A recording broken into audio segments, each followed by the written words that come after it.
c'est quand même drôle avec la WWE, c'est qu'il y a un truc spécial chez eux qu'ils arrivent à faire, tu vois. C'est que, en fait, en 2 semaines, les mecs peuvent tout changer et te faire passer d'un show complètement à chier d'un show très bon. Je prends l'exemple de Monday Night Raw. Par exemple, vous savez très bien que Raw, chaque semaine, c'est un enfer total. Vraiment, je sais pas comment je fais, mais en tout cas, je le fais, je regarde, je me pose devant la caméra, je fais la review, ok, tout va bien. Les mecs font la réunion de légende qui était pas si mal que ça. On va pas se mentir. C'était pas non plus exceptionnel, mais ça allait. Ils nous font un Raw lundi soir, très très bon, d'une très très bonne qualité, où j'avais depuis longtemps pas pris, ça faisait longtemps que j'avais pas pris un tel plaisir à regarder un Raw, et ça m'a fait plaisir, même si ça avait été très controversé. Dans les commentaires de ma vidéo de Raw, donc dans ma review de Raw, beaucoup de personnes m'ont dit Mathieu, mais non, il n'y a pas de logique, ceci, cela, machin, ça y est, c'est parce qu'il y a Paul Heyman que ça y est, tout est bien. Non, non, je suis désolé, ça change la donne. Certes, il y a des trucs, mais il y aura toujours des trucs illogiques, on cherchera toujours la petite bête de toute manière. Il y aura toujours un truc, mais il faut se l'avouer que Raw, ce lundi soir, c'était bon. Vous vous souvenez de toutes les merdes qu'on a eues à l'époque? Veut dire des matchs de merde avec des revivals qui étaient jobbers, avec Ricochet qui se faisait pin, on avait Noé José qui dansait, une merde absolue. Et là, le dernier Raw, qu'est-ce qu'on a eu? On a eu des surprises, des changements de titre, des bons matchs, des matchs quasiment 5 étoiles. Ok, on a eu un gauntlet match qui n'avait peut-être aucun sens, étant donné que Ricochet était déjà en rivalité avec AJ Styles, et que si Ricochet qui va affronter AJ Styles à SummerSlam, peut-être qu'il n'y avait pas un gros sens derrière. Mais est-ce que vous avez vu la qualité des matchs? Est-ce que vous avez vu le Ricochet contre Andrade, sans déconner? Et pourquoi je dis ça? Là je parle de Raw, mais on va parler de SmackDown. Je veux dire, il y a 2 semaines, SmackDown était d'une pourriture, mais infâme. C'était un échec total. Le show était vide. La seule putain de construction qui était bien, la seule putain de rivalité qui était bien, c'était Kevin Owens face à Shane McMahon. La semaine dernière, j'ai regardé SmackDown, j'ai pas fait la review, je l'ai regardé quand même d'un seul œil, on va dire. Je me suis pas trop attardé dessus, mais dans mes souvenirs, c'était un bon SmackDown. Et je regarde le show de ce soir, je me dis, mais putain, qu'est-ce qu'ils font? C'était un bon show également ce soir. Bonne semaine pour la WWE. Wow! Ça fait longtemps que j'ai pas dit ça, tu vois. Mois d'août qui arrive, on est au mois d'août, c'est l'été, les mecs se posent, tu vois. Normalement, c'est l'été, c'est là où t'as le moins envie de bosser, tu vois. Normalement, les semaines où t'as envie de bosser, tu vois, c'est vers septembre, octobre, novembre. Ah, décembre, c'est Noël, tu vois. Janvier, février, mars, avril, mai, tu vois. Et juin, juillet, août, décembre, tu vois, t'as envie d'être comme ça, tu vois, comme as, allongé avec tes yeux comme ça sur le bureau. Comme ça, comme il fait Vince McMahon, tu vois. Bon, ouais, là, je sais, j'ai mes petites vagues pour Max avec mes bulles et tout. T'inquiète, la classe. Bref. Fuck. Et non, les mecs ont fait un bon taf. Eric Bischoff, peut-être, maintenant, je sais pas. Mais le truc, c'est que les derniers SmackDown où j'avais fait la review, c'est qu'il manquait clairement de choses intéressantes.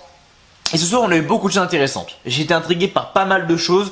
On va énumérer ça point par point, les amis. Voilà, on va commencer ça point par point en faisant le résumé, bien évidemment. Mais le plus important, c'est pas ça, c'est bien évidemment que vous allez bien. J'espère que vous allez bien, tous ceux qui regardent la vidéo. Merci d'être là sur la review de SmackDown Live, les amis. On est parti pour au moins une bonne demi-heure entre nous, les amis. Voilà, à mon avis, 25 minutes, une demi-heure, peut-être plus, je ne sais pas. On verra bien. Mais merci de me rejoindre sur cette review de SmackDown Live, les amis. On est actuellement jeudi, voilà, jeudi. Oh putain, je me mordre la langue, sa mère. Wow. Je dois saigner sans doute. On est actuellement jeudi, les amis, merci de me rejoindre. Bientôt le week-end pour ceux qui bossent. Moi, je suis en vacances demain. Oh, enfin, putain, depuis Noël, pas eu de vacances, ça commence à piquer, tu vois. Et je suis en vacances demain, donc je suis content. Il y aura une vidéo news qui va sortir également ce week-end, mais c'est la petite surprise, bien évidemment, surprise du chef. Mais bref, SmackDown Live ce soir. On commence le show avec Shane McMahon. Tu vois, Shane McMahon, c'est-à-dire qu'on a Shane McMahon qui est là sur le Titantron et il doit se filmer avec son téléphone, je sais pas quoi, son iPhone, sans doute l'iPhone X avec toute la thune qu'il doit avoir, ce mec-là. iPhone X, machin, tout ça, tranquille. Il lui dit, bon, les mecs, j'ai une annonce à vous faire, ça va sans doute ruiner votre soirée, mais je suis pas là ce soir. Tu vois, le mec commence déjà dans l'humour. J'ai dit que le show il commence comme ça, tu vois, quand le mec dit, parce que on est d'accord et tout le monde le dit que là, Shane McMahon, on en a trop bouffé. Pendant des mois et des mois, on en a gobé du Shane McMahon, tu vois. On en a avalé du Shane McMahon, tu vois. Et le mec dit bon les mecs je suis désolé ça va ruiner votre soirée mais je suis pas là du coup tout le public était en feu en mode yes putain de toute façon mec casse-toi. Et on a Kevin Owens qui est arrivé ensuite. On a commencé directement un match entre Kevin Owens et Drew McIntyre qui était très bon ce soir. Pour ça que j'ai apprécié sans doute également ce match avec Kevin Owens et Drew McIntyre. Les deux mecs sont très bons dans le ring. Kevin Owens pour le physique qu'il a, honnêtement le mec te fait des trucs de dingue. Putain le mec te fait des putains de saltos Joe de la troisième corde, je veux dire le mec te fait des swanton. Enfin le mec est incroyable. Et Kevin Owens de toute manière le meilleur c'est quand tu lui mets un micro dans les mains. Quand la promo qu'il avait faite il y a combien de temps? C'était quand? C'était il y a 2 semaines je crois. Ou peut-être un peu plus. Non, c'était il y a 2 semaines. C'était avant dernier SmackDown. Quand il est monté sur la table des commentateurs américains qui a dit non mais de toute façon tout le monde en a marre de toi Shane. Il y a des personnes en coulisses comme Liv Morgan, Andrade, tout ça qui mérite plus du temps d'antenne et toi t'es là comme une merde chaque semaine alors personne te veut. Enfin il avait fait le mec est un dieu. Quand tu lui mets un micro entre les mains le mec est un putain de dieu sans déconner. Et il est très bon également dans le ring. Il a gagné face à Drew McIntyre. Vous savez un petit peu le cœur que j'ai pour Drew McIntyre. Il faut savoir que c'est une superstar que je porte dans mon cœur. Mais bon, faut crédibiliser Kevin Owens. Kevin Owens a un match à SummerSlam, contrairement à Drew McIntyre. Est-ce que Drew McIntyre aura un match à SummerSlam? C'est la question que je me pose. Parce que pour l'instant, on n'y est pas. Il y avait des rumeurs comme quoi ça devait être... je sais plus. Non, je dis peut-être des conneries. Je crois que c'était Drew McIntyre. Je crois que c'était Drew McIntyre. Je crois que il devait affronter... Attendez. Non, ça c'était WrestleMania.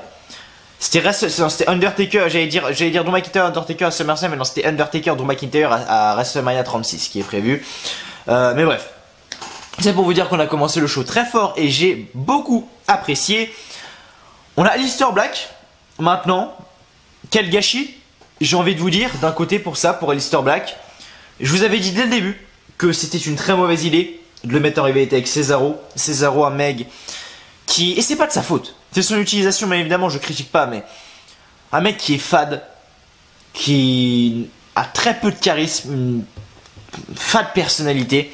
Un mec à qui tu peux pas énormément t'identifier, tu vois. Et c'est lui qui affronte Aleister Black. Ancien dieu de la NXT, ancien champion de la NXT. Mec avec une personnalité incroyable, un in-ring incroyable, une gimmick incroyable également, un charisme hors du commun. Il affronte Cesaro, tu vois. Et c'est bien, ils l'ont fait ça pendant 2 semaines, c'est cool, ils l'ont fait ça à Extreme Rules, ok, pourquoi pas. Qu'est-ce que ça a fait? Absolument rien, c'est comme si ça n'avait jamais débuté. Et là, Aleister Black attend un autre mec, tu vois. Qui sait, je sais pas. J'espère que ce serait une meilleure superstar que Cesaro. Quand même, donnez-moi un gros nom pour Aleister Black, je sais pas, quelqu'un, mais... Aleister Black doit avoir un match à SummerSlam. Et donnez-lui quelqu'un un gros nom, quoi. Donnez-lui un gros nom. Sans déconner, pas une petite merde, enfin, petite merde. Exagère, sans exagérer, comme Cesaro. Vous voyez ce que je veux dire? Enfin ouais, j'espère en tout cas qu'Aleister Black, enfin en tout cas Aleister Black mérite mieux que ça en tout cas, ça c'est sûr. On a eu Ember Moon et Bayley contre Alexa Bliss et Nikki Cross la semaine dernière. On a vu donc Ember Moon contre Charlotte Flair avec une victoire de Ember Moon qui avait battu Charlotte Flair parce que Bayley était intervenue dans le match, je me souviens bien, enfin pendant le match. Et ça a distrait justement Charlotte Flair. Ember Moon a profité pour faire un roll-up pour gagner le match. Et Ember Moon avait pris Bayley, l'avait mis sur le ring. Charlotte lui avait mis un big boot derrière la nuque de Bayley. Et Ember Moon avait fait un eclipse sur Charlotte Flair. Et là du coup ce qui s'est passé c'est qu'Alexa Bliss et Nikki Cross ont gagné le match. Et Bayley a attaqué Ember Moon en lui faisant un Bayley to Bayley. Putain, sans déconner, je crois sans déconner que ce finisher là c'est le finisher le moins crédible. Honnêtement, quand j'ai vu aller Bayley vers Ember Moon, sans déconner, je croyais qu'elle allait lui faire un putain de câlin. Et jamais un finisher, tu vois. J'ai l'impression que ça fait. Elle prend comme ça, elle le jette. C'est comme si tu prenais ta meuf, tu la prenais comme ça, tu l'achetais dans le lit, tu vois. C'est exactement la même chose. Je vois pas en quoi ça c'est crédible comme finisher, tu vois. Enfin bref, je sais pas. On parle de Charlotte Flair. Tiens, annonce, nouveau match, SummerSlam. Trish Stratus contre Charlotte Flair, c'est officiel maintenant. C'était cramé à 2000%.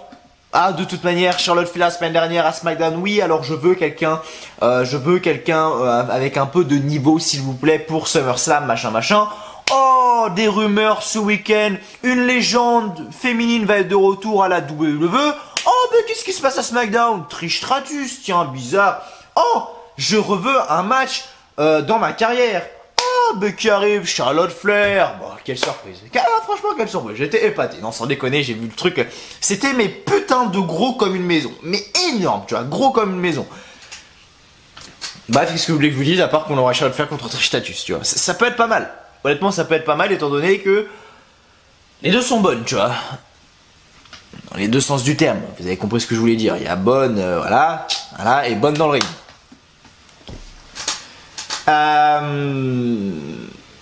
On a eu plein de choses. Mais déjà, juste quand j'en parle de ça, honnêtement, on a eu plein de choses. Et quelque chose d'intéressant.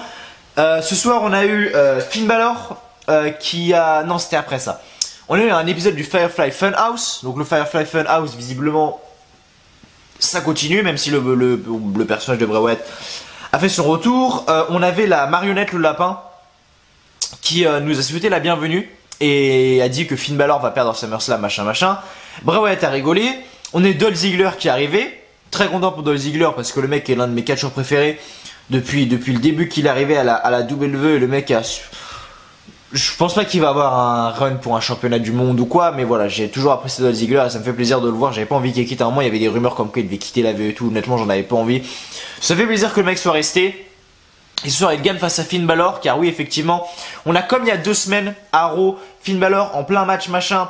On a les lumières qui s'éteignent, le bruit de Bray Wyatt qui commence. Vous savez quoi, on va même se l'écouter maintenant, vous savez quoi. On va se l'écouter et comme ça, on va kiffer un peu. Tu vois, on va se regarder le segment ensemble, tu vois. WWE, c'est vrai qu'il y avait NXT, il faut regarder NXT cette semaine aussi. Surtout qu'on a NXT TakeOver qui approche bientôt. Ok. Donc c'était. Attendez que je retrouve. Attendez, je vais juste chercher ça. Hop, voilà. Alors attendez que je retrouve. Ça doit être du coup ça doit être ça, je pense. Je suppose. Je suppose que c'est ça. Ça va être à fond. Ok, oui, c'est là. Donc on a Finn Balor et Dolph Ziggler en plein match. Donc Finn Balor avec un petit coup de grâce. Finn Balor qui fait passer Dolph Ziggler par-dessus la 3ème corde. Finn Balor qui est chaud. Et là, comme il y a 2 semaines à Raw.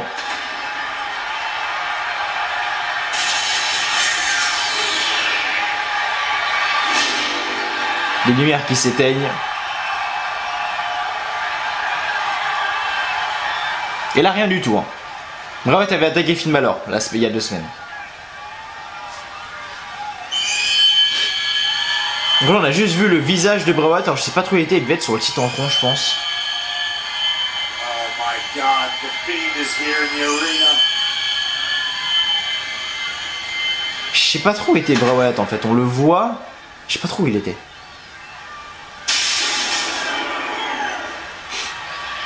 Et là, les lumières se rallument. Et Dolph Ziggler avec un super kick. 1, 2 et 3.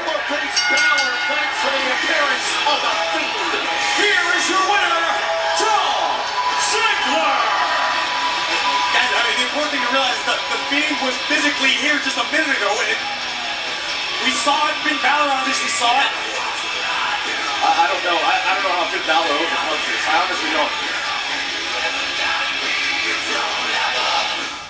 Enfin, voilà. Ça pour vous dire que c'est assez intéressant, la storyline est assez intéressante. On aura le match à SummerSlam, malheureusement je pense déjà connaître le gagnant d'avant. Je sais très bien que j'aime pas quand je connais le gagnant d'avance, mais à mon avis c'est cramé à 200% que Bray Wyatt va gagner, son nouveau personnage et tout, il veut le mettre en avant, donc je pense à 100% que ça va être Bray Wyatt qui va gagner. Mais bon, on verra bien, on sait jamais, on peut avoir des petites surprises. Quelque chose qui a été assez intéressant également ce soir, c'est qu'on a eu Shinsuke Nakamura contre Ali, avec une victoire de Ali qui a gagné en roll-up sur Shinsuke Nakamura. Il me semble qu'on a le match à SummerSlam, je suis pas sûr. Peut-être qu'on a le match, peut-être qu'on n'a pas le match, je sais plus. Mais du coup Ali a gagné. Et Ali mériterait un match pour le titre et j'aimerais bien voir Ali en tant que champion intercontinental parce que Shinsuke Nakamura j'en aurais rien à foutre et ça va être de la merde. Donc j'aimerais bien voir Ali, champion intercontinental, donc on verra ce que ça va donner bien évidemment. Et enfin du coup le dernier match de cette soirée, on a eu donc Kofi Kingston contre AJ Styles avec une victoire de Kofi Kingston qui a fait un magnifique Trouble in Paradise Alors que AJ Styles, enfin AJ Styles en gros voulait faire ce Phenomenal Alpha Run mais en plein air. Kofi Kingston lui a fait un magnifique Trouble in Paradise pour le compte de 3 avec une magnifique victoire donc de Kofi Kingston à la clé. Et ensuite du coup cela a été assez intéressant également et c'est ça qui m'intrigue beaucoup, c'est que, et ça que j'aime bien en fait, c'est quand ils mettent de l'intrigue et tu dis putain je veux voir ça la semaine prochaine. Là c'est ça qui me hype le plus pour que je vois, là je regarderai SmackDown la semaine prochaine uniquement quasiment pour ça, enfin pas uniquement parce que là c'est bon, mais en gros c'est parti pour ça. C'est à dire que Roman Reigns annonce qu'il veut un match à SummerSlam machin, il en aura, ok tant mieux. On a Roman Reigns, on a Kayla Braxton donc qui est dans les coulisses et qui est avec Roman Reigns pour son annonce à SummerSlam. Et Roman Reigns à un moment s'approche pour l'interview et il y a Kayla Braxton qui commence à dire Roman et en fait on voit les étagères commencent à tomber sur Roman Reigns et Roman Reigns est complètement écrasé au sol, il s'est fait écraser par les étagères. Mais il a réussi à sortir, les ambulanciers sont arrivés, Roman Reigns a dit qu'il va bien. Et Roman Reigns en gros sort de l'arène, quoi, se casse de l'arène. Complètement groggy, quoi, complètement, il ne sait pas quoi faire. Le Big Dog, il sait pas ce qui s'est passé, etc. Donc j'ai hâte de voir qui a balancé ces fameuses étagères sur Roman Reigns. Ça va même être ça le titre de cette vidéo, qui a attaqué Roman Reigns, tu vois. Donc on verra bien, mais en tout cas bonne édition de SmackDown Live ce soir. Ouais, c'est un nouveau parfum que j'ai eu. Bref, tout le monde s'en fout, mais c'est pas grave. En tout cas, il est stylé. Si vous avez cette marque-là de parfum, vous avez le même que moi, tu vois. Zadig et Voltaire. Ok, tant mieux. Qu'est-ce qu'on s'en fout, putain, c'est un putain de parfum. Mais bref, merci à vous de me rejoindre. En tout cas, vous sur la review de SmackDown. J'espère qu'elle vous plaît. Les amis, si c'est le cas, comme d'habitude, n'oubliez pas de lâcher un petit like, un petit pouce bleu qui fait toujours extrêmement plaisir, de vous abonner également à la chaîne WLive France si vous ne l'avez toujours pas fait. Mettre un petit commentaire en dessous de la vidéo également, ça me fait vraiment extrêmement plaisir. De me suivre sur les réseaux sociaux, Instagram étant le plus important, je le rappelle, on est bientôt 1000 abonnés sur Instagram. Merci à vous du fond du cœur, vous êtes au top. Et allez voir ma review de Raw si vous ne l'avez pas vu hier et si vous le souhaitez. Et merci à vous de me rejoindre sur la review de SmackDown. On va pas perdre plus de temps que ça, on va tout de suite rentrer dans les résultats de SmackDown Live. C'est parti. Donc SmackDown Live du 30 juillet en direct de Memphis, Tennessee. Putain la caméra bouge, c'est pas grave. Donc les commentateurs sont Tom Phillips, Corey Graves et Baron Saxton. Il me semble que Baron Saxton n'était pas là la semaine dernière parce que son père est décédé, je crois il me semble. Donc toutes mes condoléances au père de Baron Saxton. Et le show de SmackDown commence avec une vidéo de plus tôt aujourd'hui où Shane McMahon dit qu'il sait que ça va ruiner la soirée de beaucoup de gens ce soir, mais il sera absent de SmackDown Live. Il sait que ça frustre des gens et lui aussi. Il est une personne à blâmer pour son absence. Il s'agit de Kevin Owens qui l'attaque sans aucune raison. À SummerSlam, la carrière d'Owens sera terminée et devant les fans, Owens va dire que Shane est le meilleur et qu'il quitte. Donc les commentateurs nous souhaitent la bienvenue et Kevin Owens arrive sur le ring. Kevin Owens dit à personne de ne paniquer. La news est terrible, on veut sûrement partir à crier. Owens dit que Shane n'est pas ici ce soir et ils pourront tous vivre cette épreuve ensemble. Comme si c'était un truc de fou. Enfin oui, c'était un truc de fou effectivement parce que Shane McMahon qui est pas là, c'est quelque chose. Et il dit qu'ensemble ils vont vaincre cette soirée sans Shane. La musique de Drew McIntyre commence, il arrive sur le ring. Il arrive donc sur le ring.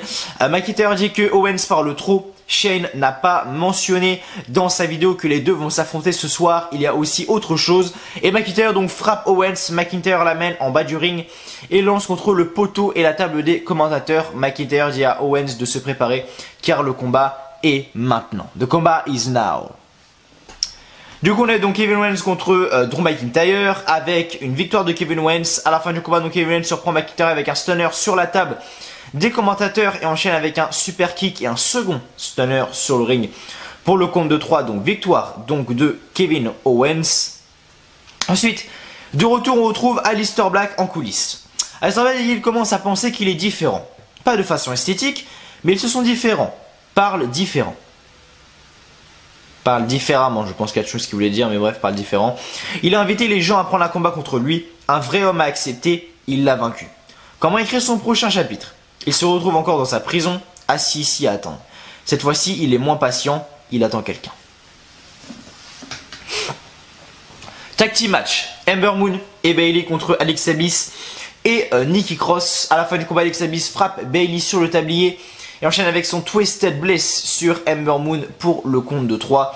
Victoire donc de Alexa Bliss et Nikki Cross. Et après le combat, donc Bayley aide Ember Moon à se relever mais la surprend avec une Bayley to Bayley suplex. C'est le moment du King's Court. Jerry, the King Lord, nous souhaite la bienvenue pour son talk show spécial. Il nous souhaite la bienvenue à son invité, sa catcheuse préférée de l'histoire, Trish Stratus. Trish Stratus dit qu'elle a raté le Raw Réunion, mais c'était génial de voir son ami Kelly Kelly devenir champion 24/7. Je rappelle que le champion 24/7 actuel, c'est Maria Kanellis quand même. On est descendu bien bas, hein, on est bon. Et Jerry dit que c'était génial d'être sur le ring avec